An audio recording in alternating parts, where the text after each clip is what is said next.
The blue light faded from the view screen as the Earth battleship Valiant finished its jump through space. Captain Daniel Harris stood in the middle of the bridge with his arms crossed. He watched the stars appear one by one on the screen in front of him. This was the moment he had been waiting for. After 3 years of preparation, humans were finally going to meet the aliens who ruled this part of space. The bridge was quiet except for the soft beeping of computers. Amy Rodriguez sat at the navigation station checking numbers on her screen. She was young but very good at her job. Her fingers moved quickly across the controls as she made sure everything was working correctly after the jump. "Captain, we made it through safely," Amy said without looking up from her work. "All the ship's systems are running perfectly. We are now inside the space that belongs to the Galactic Council." Daniel nodded but did not smile. He knew that the easy part was over. Now came the hard part. The aliens had been ignoring Earth for 3 whole years. They treated humans like children who did not matter. They refused to trade with Earth or even talk to human diplomats. But today that was going to change. Today the aliens would see that humans were serious about joining the galactic community. "Run a scan of the area," Daniel ordered. "I want to know what ships are around us." Paul Mitchell walked over to where Lisa Turner was working at the tactical station. Paul was the second in command of the ship. He had served with Daniel for 10 years and trusted him completely. Lisa was new to the crew, but she learned fast. Her eyes went wide as information filled her screen. "Sir, I'm seeing many ships out here," Lisa reported in a nervous voice. "I count 12 ships at first. Wait, now I see 15. They are all different sizes and shapes. The ships are flying in circles around a big station up ahead." The view screen changed to show a massive structure floating in the darkness of space. The Keisher trading hub looked like a small city made of metal and glass. It had dozens of arms sticking out in all directions. Hundreds of ships flew around it like bees around a hive. Lights blinked on and off across its surface. The station was one of the busiest trading posts in this sector of space. Daniel studied the station carefully.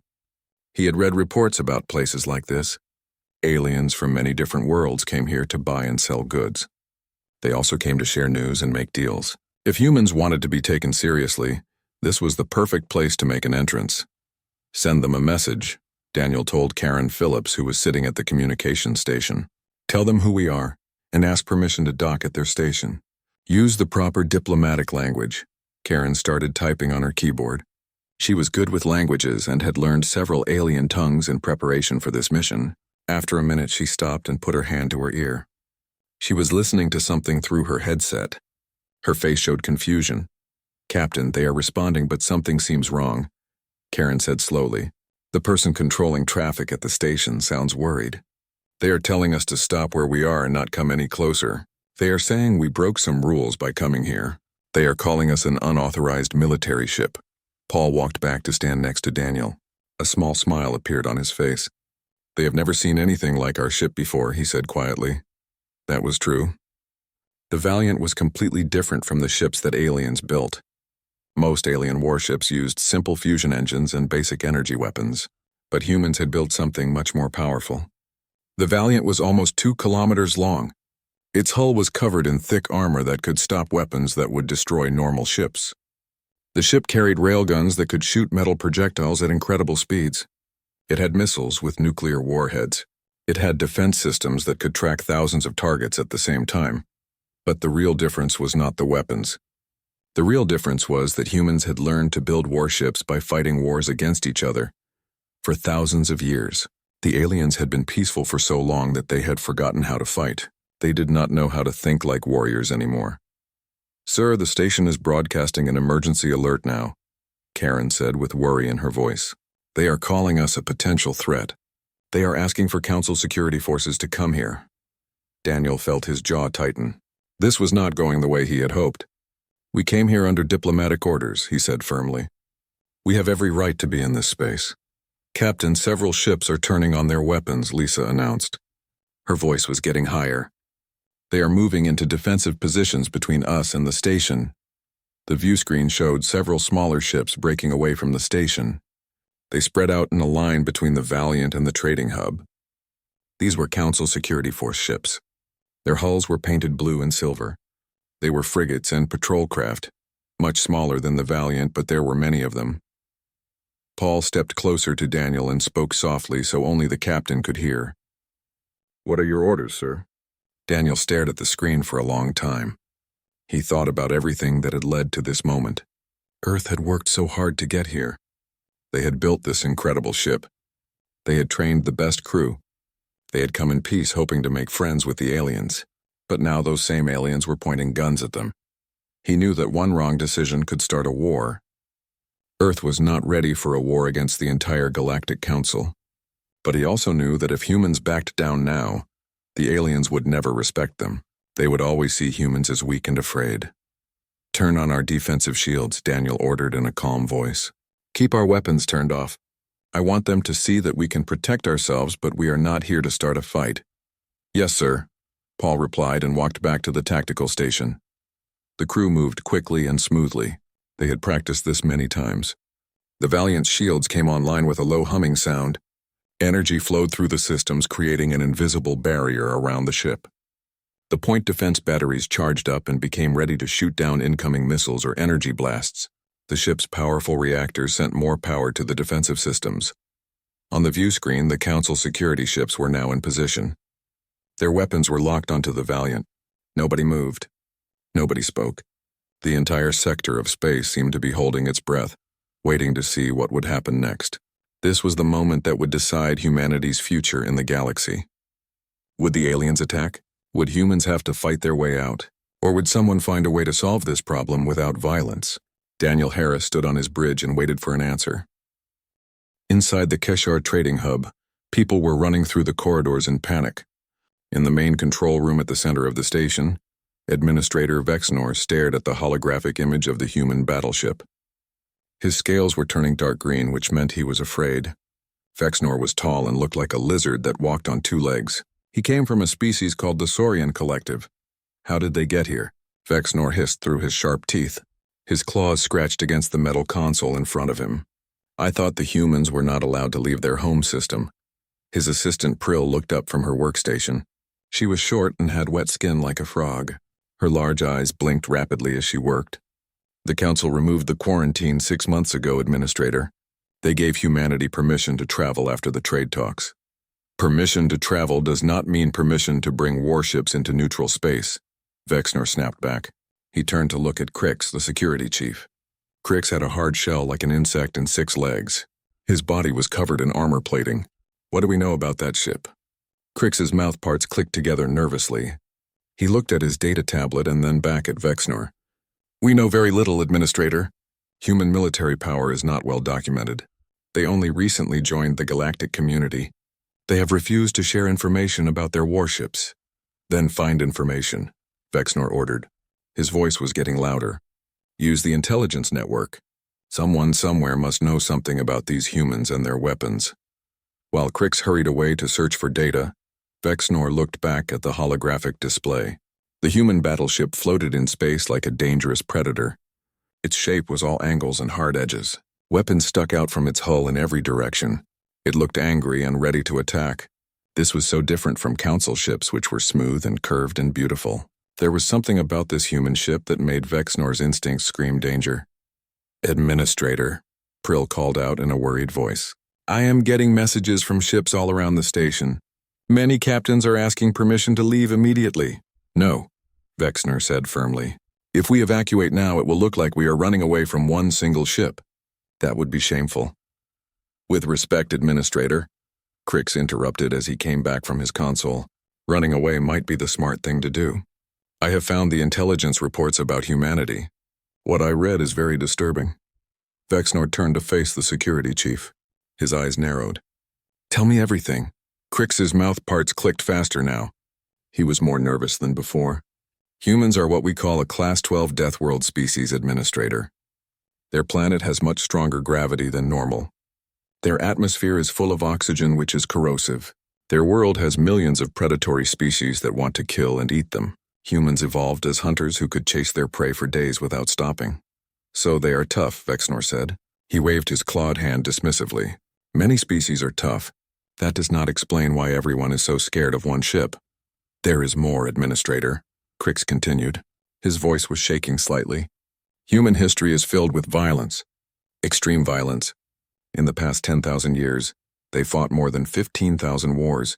They created weapons designed specifically to kill other humans. They improved those weapons by using them constantly in battle. The control room had become very quiet. Everyone stopped working to listen to what Crix was saying. Vexnor could see fear spreading across their faces like a disease. Their nuclear weapons are especially frightening, Crix went on. They have enough bombs to destroy all life on their planet many times over. They built these weapons before they even had spaceships. The intelligence reports say that human military strategy is based on using overwhelming force. They are willing to accept heavy losses to win a battle. They will sacrifice themselves to achieve victory. Vexnor felt cold fear crawl up his spine. The Galactic Council had not experienced a real war in more than 300 years. The different species had learned to live together peacefully. They solved their problems by talking and trading instead of fighting. The idea of a species that still practiced war constantly was almost impossible to understand. There is something else, Crix added quietly. The reports mention something they call the human factor. Military analysts from the Council ran computer simulations. In those simulations, human tactics won against Council tactics every single time. Humans think differently than we do. They expect enemies to be aggressive. They plan for the worst possible situations, and they never give up. They never surrender. On the holographic display, the human battleship remained perfectly still. Its weapons were turned off, but its shields were glowing with barely controlled energy. To Vexnor, the ship looked like a snake coiled up and ready to strike at any moment. "What should we do, Security Chief?" Vexnor asked. His voice was much quieter now. The anger was gone, replaced by fear. "Give them permission to dock," Crix said without any hesitation. "Do not make them angry. And pray to whatever gods you believe in that they came here peacefully." Vexnor looked around the control room at his staff. They all looked back at him with frightened eyes. He thought about what would happen if he refused to let the humans dock. Would they attack? Would they destroy the station? According to the intelligence reports, humans were capable of anything when they felt threatened. But there was another possibility. Maybe the humans really did come in peace. Maybe they just wanted to trade and talk like they claimed. If Vexnor treated them like enemies, he might create enemies where none existed before. That would be a terrible mistake. "Open a communication channel to the human ship," Vexnor finally said. He sat down in his chair and tried to look calm even though his heart was beating very fast. "I will speak to their captain directly." Prill worked her controls, and a moment later the holographic display changed. Instead of showing the human battleship, it now showed a human face. The human was male with short dark hair and eyes that looked very intelligent. He wore a military uniform that was neat and clean. This was Captain Daniel Harris, Administrator Vexnor, the human said. His voice was calm and professional. "I am Captain Daniel Harris of the Earth Battleship Valiant. We are here under orders from our government. We request permission to dock at your station and conduct trade negotiations." Vexnor took a deep breath before responding. "Captain Harris, your ship is very heavily armed. It appears to be designed for military operations. This is a civilian station. We do not normally allow warships to dock here without prior authorization." "With respect, Administrator," the human replied, "we observed several Council security ships already docked at your station. Our presence is no different from theirs." "Your presence is very different, Captain," Vexnor said. He could not keep the edge out of his voice. "Those are patrol craft operated by Council authority. Your ship is a battleship from a species that has only recently emerged from isolation. The Council has serious concerns about human military capabilities and intentions." The human captain's face remained calm, but Vexnor could see his jaw tighten slightly. There was something in those human eyes, something hard and determined.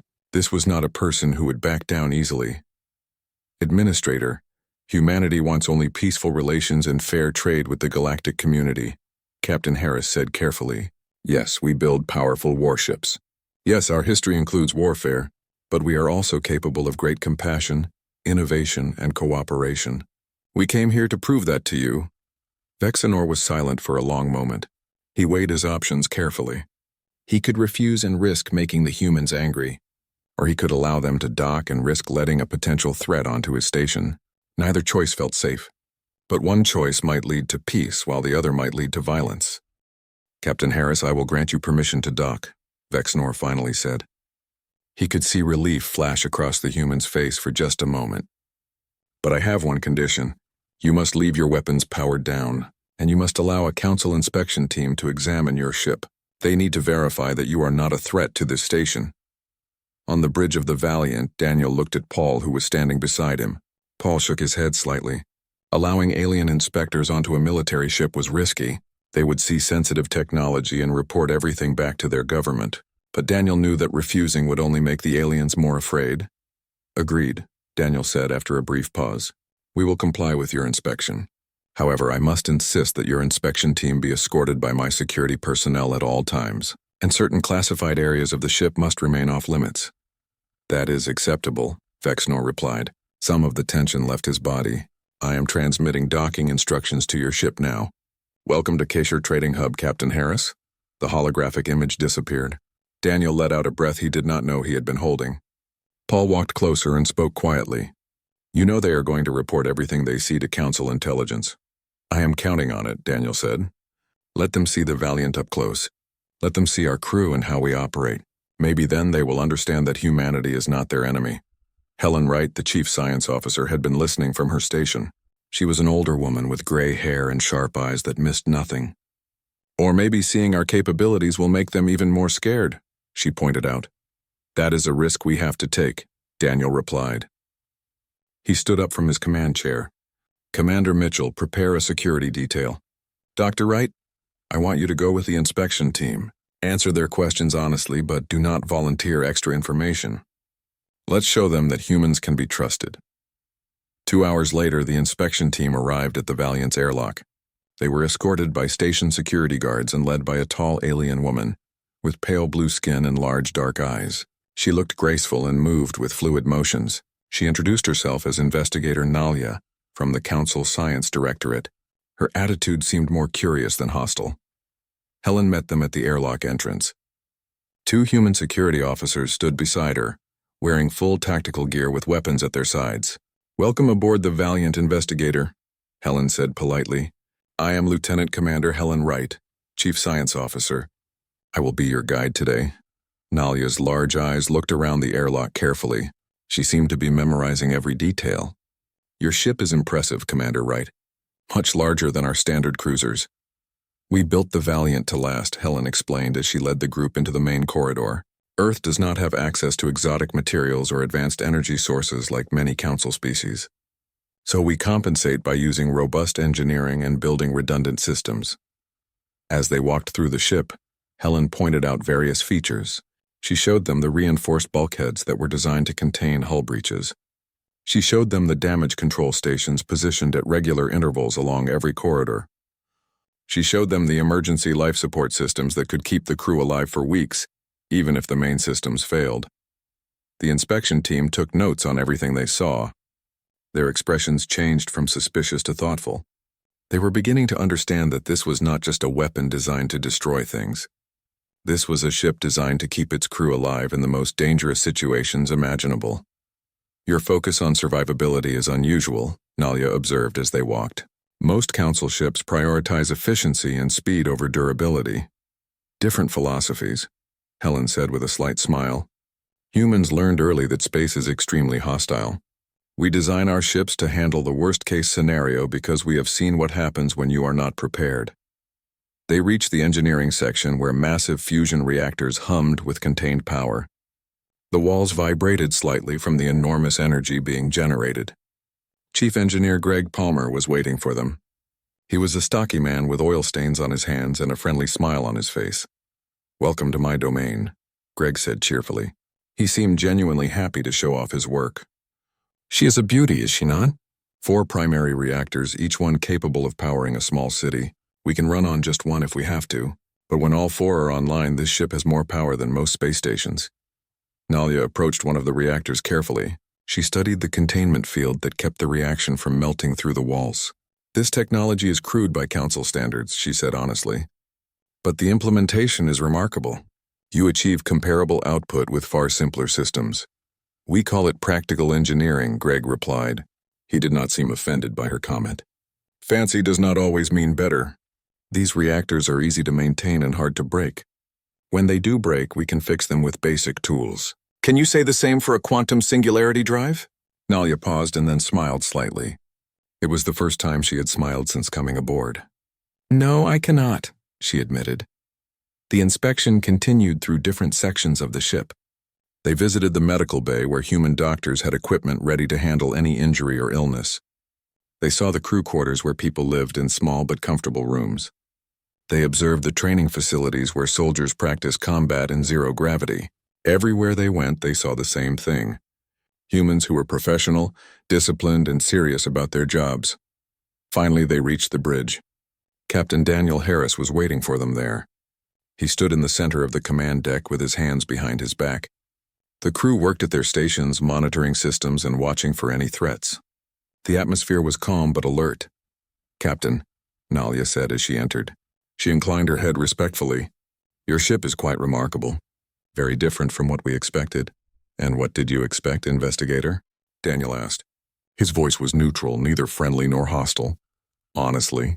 Nalia looked around the bridge at all the technology and all the people. "We expected a weapon. A ship designed only for destruction." She gestured with her hand at everything around them. "But what I see here is a ship designed for survival. For protection. Your weapons are formidable, yes, but they seem to be secondary to your defensive systems." Daniel nodded slowly. "Humanity has fought enough wars to learn an important lesson. The best victory is the one you do not have to fight. The Valiant is powerful because we want other species to think carefully before attacking us, but our real goal is to go home safely at the end of every mission." Nalia was quiet for a long moment. She seemed to be thinking deeply about what Daniel had said. "The Council has been afraid of humanity since you first made contact 3 years ago. We saw your history of warfare and violence. We assumed you would bring that violence to the stars. And now?" Daniel asked. "What do you think now?" "Now I am beginning to understand," Nalia said slowly. She chose her words carefully. "You are warriors, yes. There is no doubt about that. But you are also survivors. You fight not because you enjoy violence, but because your world taught you that survival requires strength. You build these powerful ships not to attack others, but to protect yourselves." "Exactly," Daniel said. He felt a weight lift from his shoulders. Finally, someone understood. "We are not here to conquer the galaxy, investigator. We are here to be part of it. But we will not be victims either. We will defend ourselves if it becomes necessary, and we have the means to do so effectively.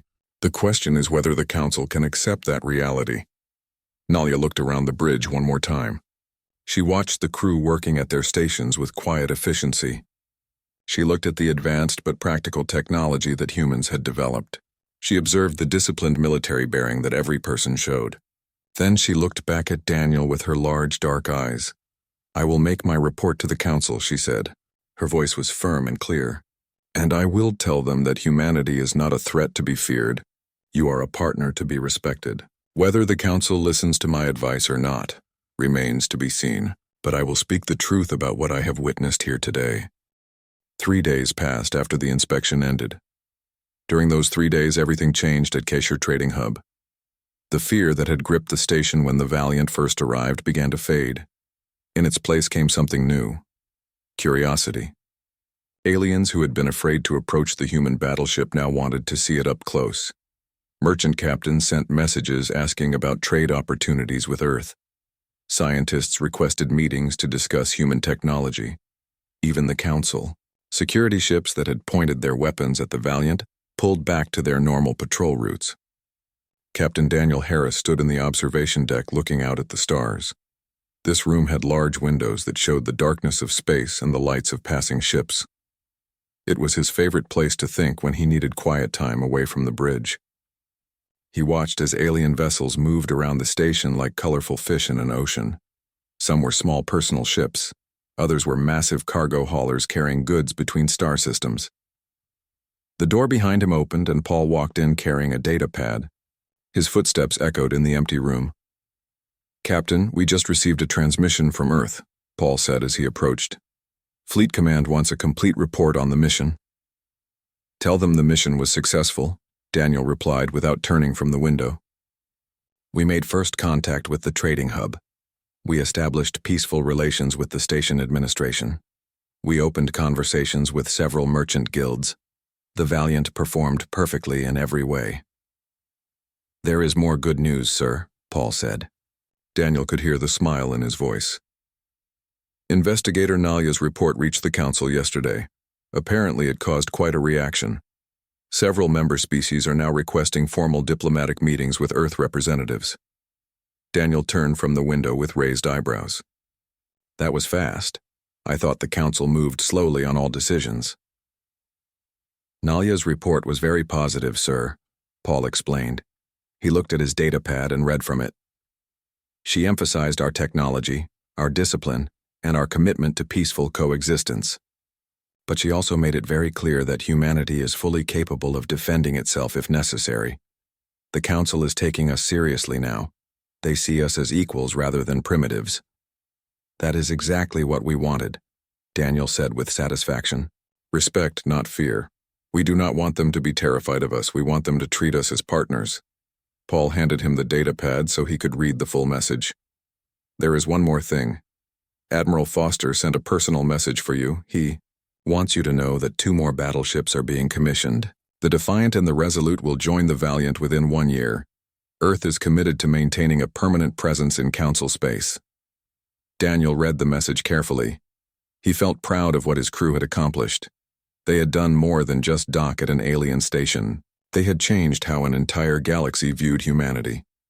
The mission had succeeded beyond anyone's expectations. Humanity had proven they belonged among the stars. They showed that they could be both strong and peaceful. They demonstrated that their history of warfare did not define their future. Pass the word to the crew, Daniel said as he handed back the datapad. They should be very proud of what we accomplished here. We did not just represent Earth. We represented the best of what humanity can be. Over the following weeks, more human ships arrived at the trading hub. They were not warships like the Valiant. These were merchant vessels carrying goods to trade. There were science ships staffed by researchers eager to study alien technology. There were diplomatic transports bringing ambassadors to meet with Council representatives. Humanity was establishing its presence in the galaxy, not through conquest or intimidation, but through participation and persistence. The Council species watched this development with mixed feelings. Some were still nervous about having humans in their space. They remembered the intelligence reports about human violence and warfare. They worried about what would happen if humanity decided to use its military power aggressively. But others saw opportunity. Human technology was different from Council technology. It was simpler but often more effective. Human goods were well made and reasonably priced. Human scientists asked interesting questions and proposed creative solutions to old problems. Trade agreements began to form. A mining company from the Andorian system agreed to sell rare metals to Earth in exchange for advanced computer systems. A medical research facility on the water world of Aquanus partnered with human doctors to study disease treatment. An agricultural collective requested human expertise in growing crops on harsh planets. Slowly but steadily, humanity was weaving itself into the economic fabric of the galaxy. Not everything went smoothly.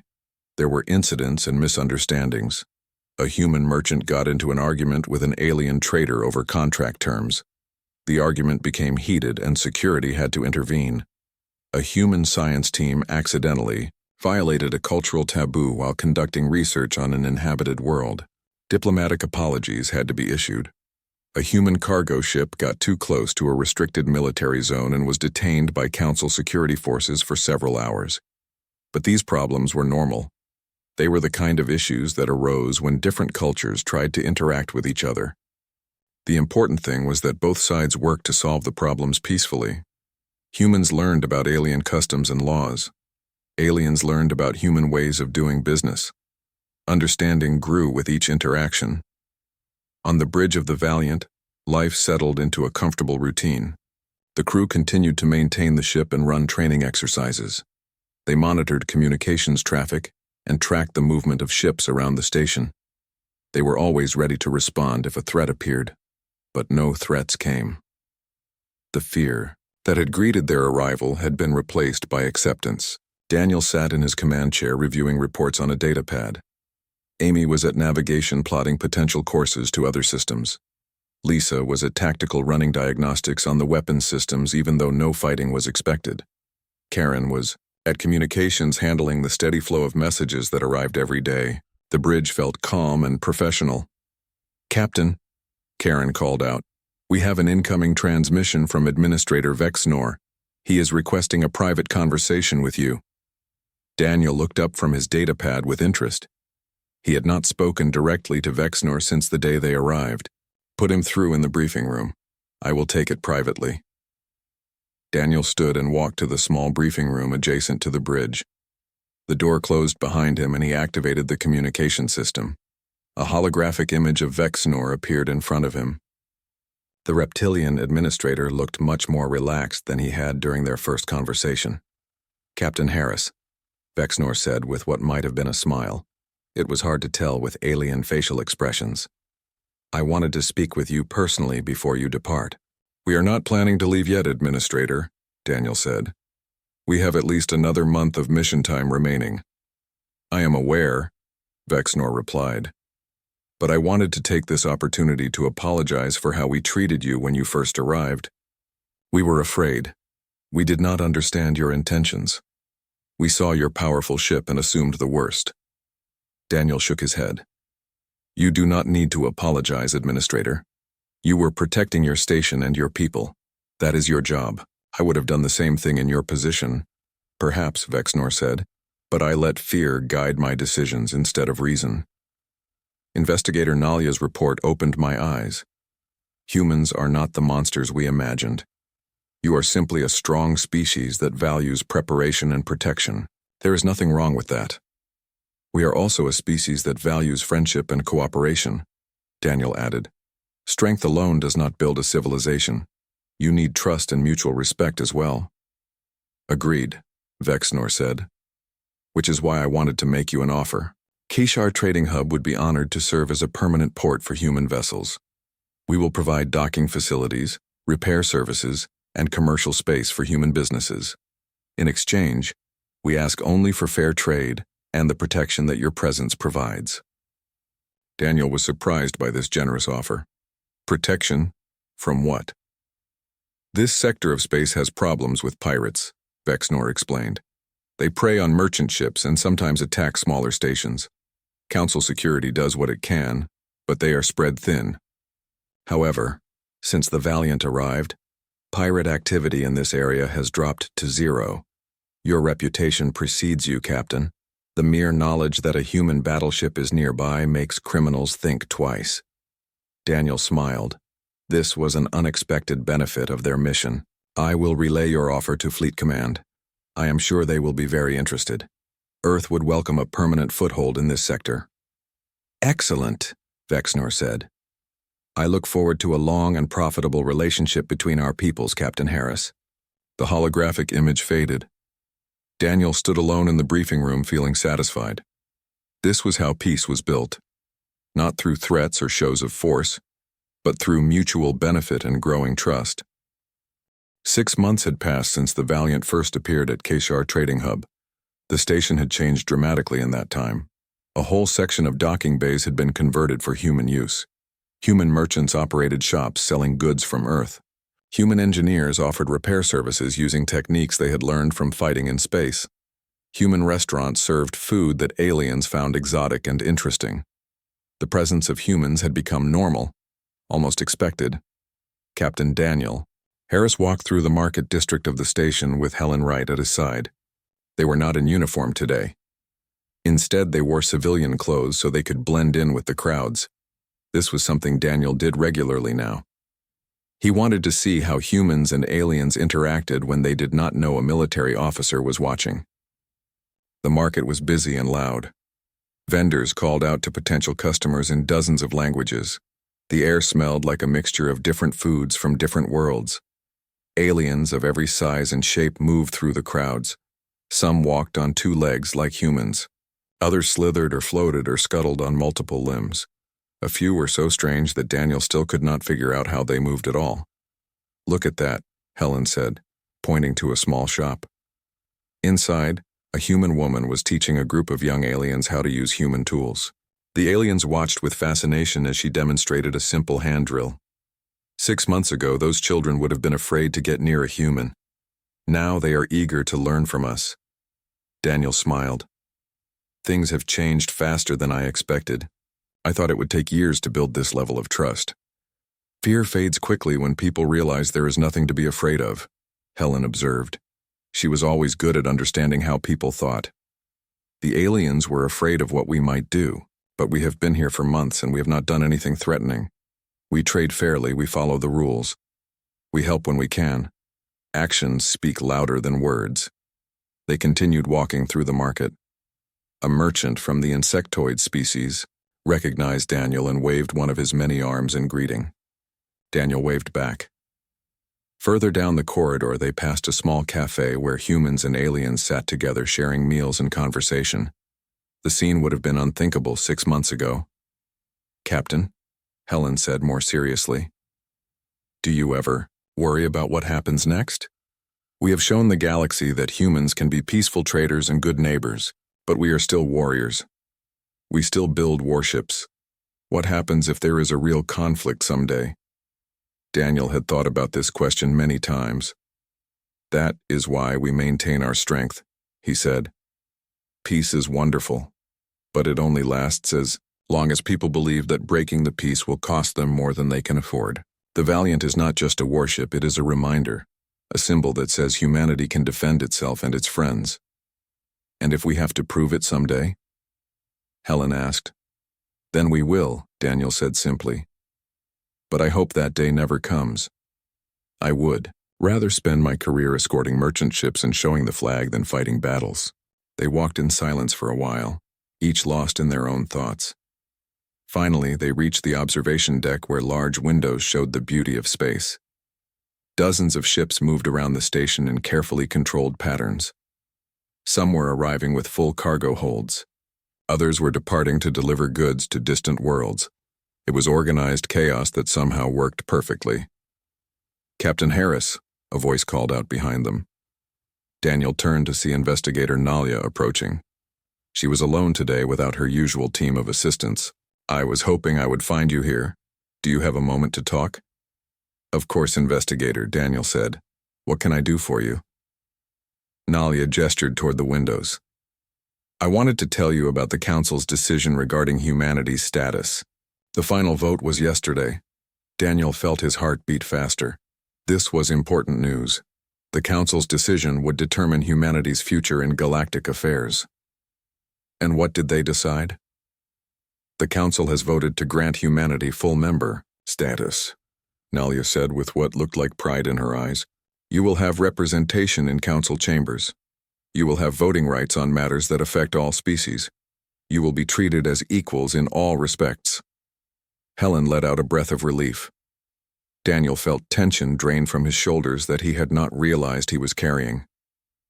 That is excellent news, he said. When will this become official?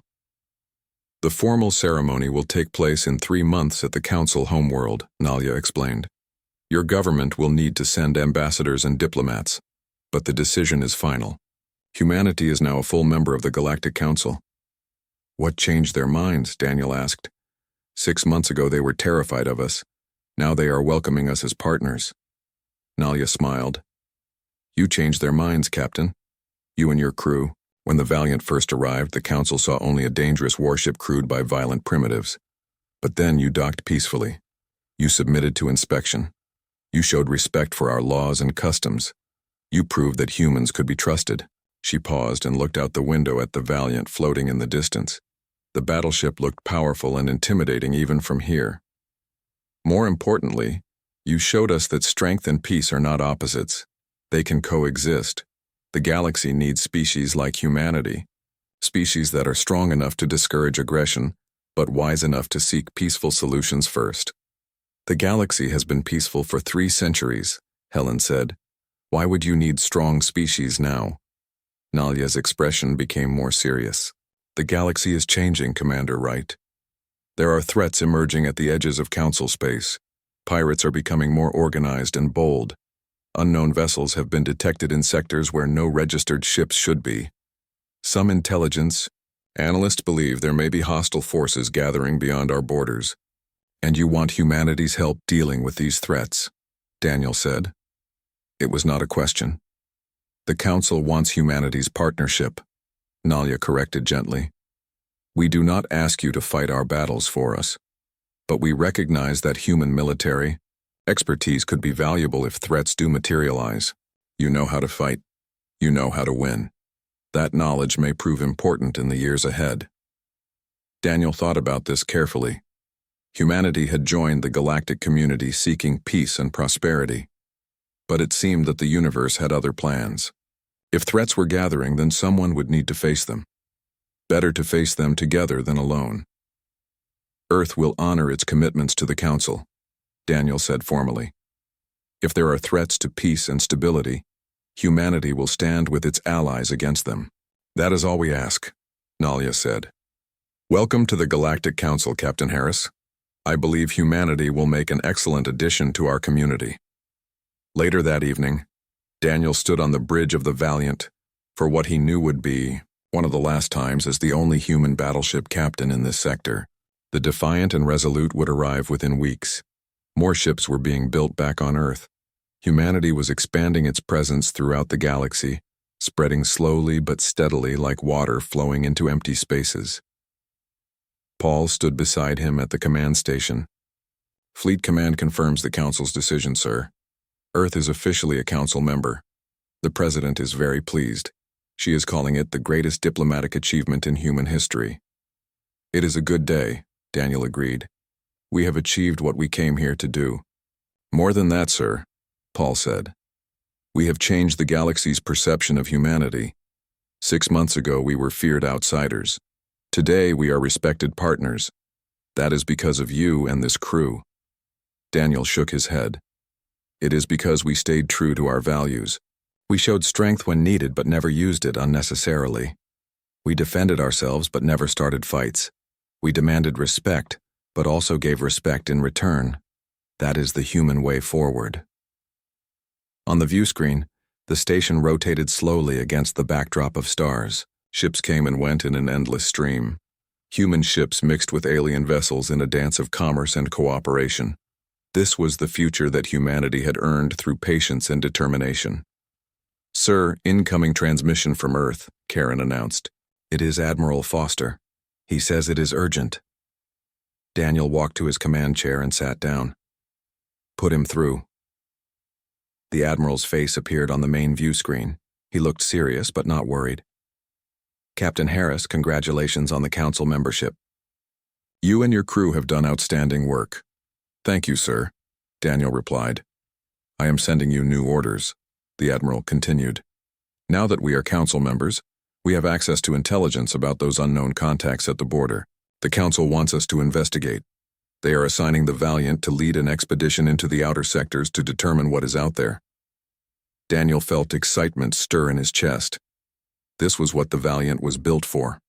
Not to intimidate allies, but to explore the unknown and face threats that others could not handle. Understood, sir. When do we depart? 2 weeks, the Admiral said. Use that time to resupply and take on any specialists you need. This could be dangerous, Captain. We do not know what you will find out there. The Valiant is ready, sir, Daniel said with confidence. And so is her crew. The transmission ended. Daniel looked around the bridge at his officers. They looked back at him with determination and trust. They had proven themselves at Kishar Trading Hub.